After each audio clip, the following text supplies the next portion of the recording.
Hello friends नितो बजा कना 7टा नितो खय गे इन भिडियो एतहब किदा नेल नामिन कना पे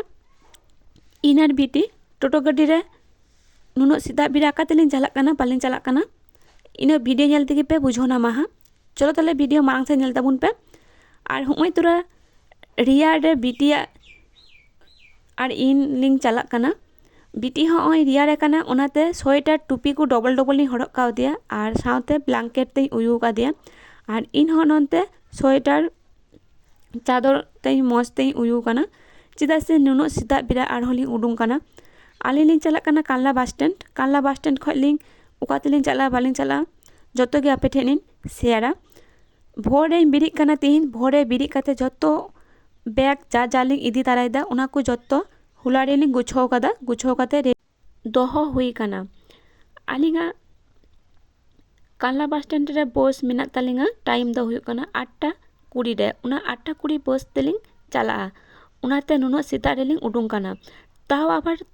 इन दो तुपु सापाव कनी बहो हिन शैम्पू कादा बिटी दो बांगिन तुपु सापाव कादे बिटी दो नुनो सीता आबार यार दिन तुपुइन उनाते बिटी दो जो सापाव कादिन और होय बैग को तालिंग पिया हरालिंग बार हर और बैग तालिंग पिया इनिन चला कना आले ठे माने निजेर गगो बाबा उड़ा रे सुरहाय जम बाबा हेली नाय सुरहाय नेवता उनाते सुरहाय जमलिंग चला कना प्रत्येक बार इनार हस्बैंड चला गयालिंग निया बार दो हस्बैंड किछुगान कमी होते ते उनी लेके दे इन तो बांगिन चला दरिया नेस तो निया धाव दो आमार बिटी की चला बेन उनाते इनार बिटी किलिंग चला कना सुरहाय लिका दिन रे तो जावाया काकुआ को कुड़ी हपन को जुड़ी पड़ी हाथे की सुरहाय जम दो को चला गया गगो बाबा ताको ठे किंतु नोआ बार दो एमन की कपाल खराब हस्बैंड बाय चला दाड़ी कना असुविधा बनुआ चलो ताले और आलिंग जे नोआ रास्ता तलिंग चला कना नोआ रास्ता दो हुयु कना कानला हॉस्पिटल मोड़ रास्ता कना हो नोआ जे रास्ता पे नेलदा नोआ रास्ता पास रेगी ओने जे हॉस्पिटल नेलो कान दो उना गे को ले गया कानला महकुमार हॉस्पिटल और मिटे मिना कानला सुपर स्पेशलिस्ट हॉस्पिटल बारिया हॉस्पिटल मिना उनाते और उना कानला सुपर स्पेशलिस्ट हॉस्पिटल रेगी इन डिलीवरी हुई कना और बिटी दई हुया कना हुई तुरा फाइनली आलिंग बस स्टैंड लिंग हे कना हे काते गी नेल दालिंग बस बाढ़े रेगी उडुंग कदा उनाते आबार तातरी लिंग देना उनी टोटो ड्राइवर गी आलिंगा बस रे बैग को दे राकाब के तालिंगा और हुई बिटी दुरुक कना बिटी हो छटपटक कना बस हो फाँका गया पुरो सेरकम हर दो बांग बनु कुआ भीड़ बनुआ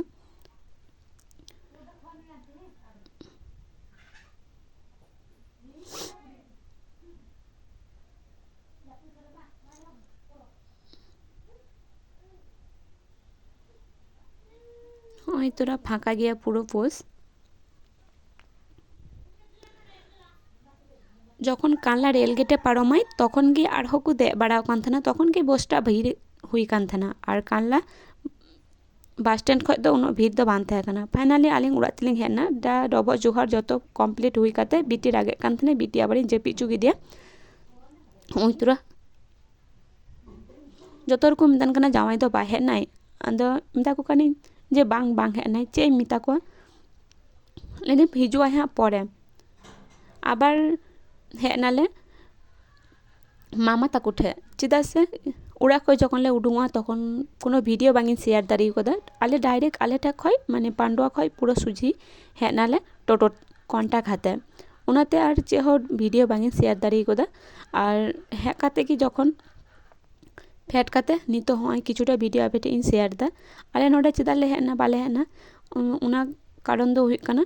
मामा गो हो अडी दिन बांगी नेल कदे मामा गो नेल और नोडे मिटे प्रोग्राम को एम कदा फंक्शन प्रोग्राम उना फंक्शन प्रोग्राम हो नेल होले हे कना आले जतो हर गेले हे कना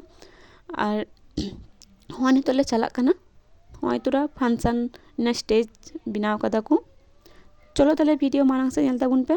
और वीडियो पे कुछ खाय लाइक पे शेयर पे और कमेंट पे और चले कना वीडियो पे नेल सने पे अवश्य इन कमेंट कते बाड़ाय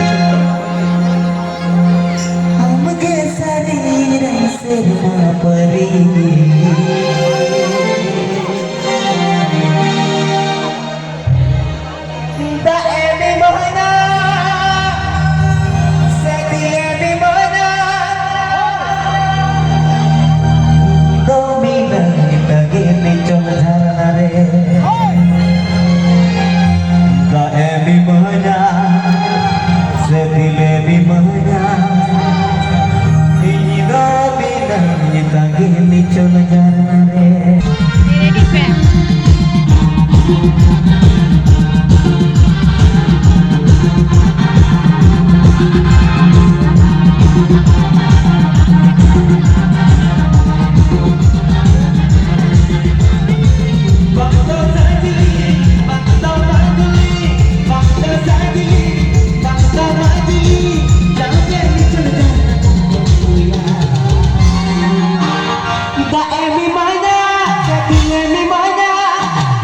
mimanya, sedih mimanya, itu mina yang lagi di dalam mimanya, sedih mimanya.